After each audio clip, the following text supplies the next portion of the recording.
Tentang ini yang karena saya tahu gitu. Di Jeddah ini ada satu orang syekh, suaranya bagus. Kalau sholat Jumat penuh masjid.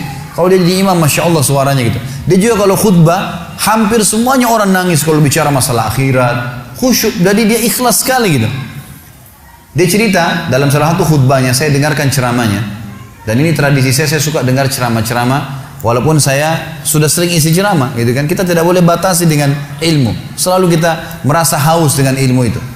Maka saya dengar ceramah, dia mengatakan pada saat saya salah satu Jumat, saya lagi jadi imam, di rakaat kedua, pas sujud pertama ada suara gemuruh tengah-tengah masjid.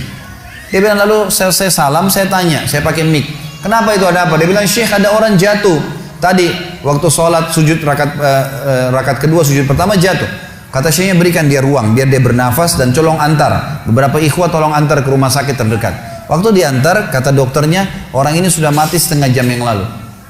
Maksudnya pada saat dia lagi sujud di hari Jumat, gitu kan? Ini luar biasa.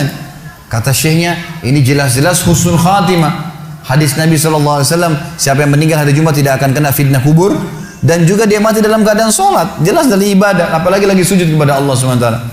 Lalu dia bilang, datang adiknya mengambil jenazah kakaknya. Lalu saya bilang, ini kakakmu datang jauh-jauh sholat di sini karena dia mau sholat dengan saya.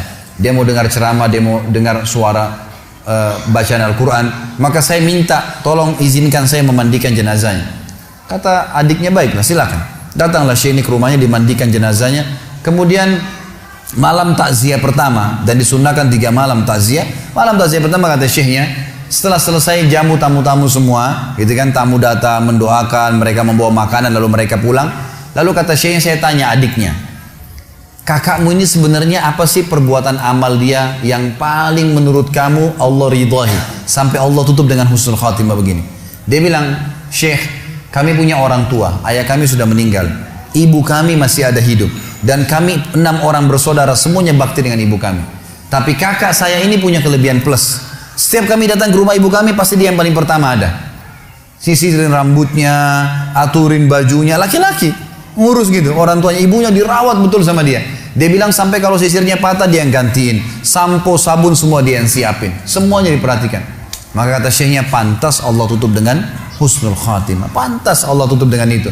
Dan teman-teman, apa yang melarang anda mengirimkan misalnya dari Bali di sini atau dari Denpasar ini, ada rezeki, kirimkan ke Jawa, keluarga kita tahu di sana ada sampo, tahu di sana ada sabun, tahu. Kenapa kalau kita paketin dari sini khusus buat mereka?